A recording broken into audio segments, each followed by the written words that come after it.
বিয়ে বাড়িতে দাওয়াত খেতে যেয়ে আজকে যে ভয়ঙ্কর ঘটনা ঘটেছে, তো মূল ভিডিওতে যারা অবশ্যই চ্যানেলকে লাইক সাবস্ক্রাইব করে চ্যানেলের সাথে থাকবেন, এটা অনুরোধ। অবশ্যই সাবস্ক্রাইব করে দিবেন যদি নতুন হয়ে থাকেন আমার এই চ্যানেলে। বিয়ে বাড়িতে আজকে খাবার খেতে গেছে। খাবার খেতে যাইয়া তারা দুই পক্ষ, ছেলে পক্ষ আর মেয়ে পক্ষ, প্রচুর পরিমাণে মারামারি লেগে গেছে।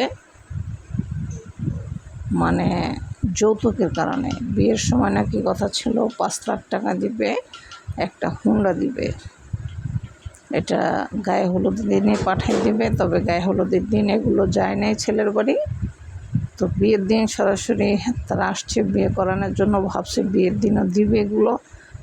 বিয়ে পড়ানো হয়ে গেছে, তারপরে এগুলো কিছুই দেয় নাই। এক পর্যায়ে ছেলের বাবা মা, ছেলে প্রচুর রাগ হয়ে ছেলের বাবাকে ইট দিয়ে মাথায় বাড়ি দিয়ে মাথা ফাটায় ফেলাইছে।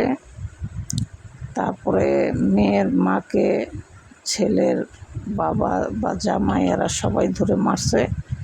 মিথ্যা কথা কয়ে মেয়েকে বিয়ে দেওয়ার জায়গা পাস নাই না, এরকম করে দুই পক্ষ থেকে দুই ফ্যামিলির প্রচুর মারামারি হয়ে যায় এক পর্যায়ে। তো এখন পুলিশ আসছে, এটা তদন্ত করবে, দেখা যাক কী হয়। আমার চ্যানেলে নতুন হয়ে থাকলে অবশ্যই চ্যানেলকে লাইক সাবস্ক্রাইব করে চ্যানেলের সাথে থাকবেন।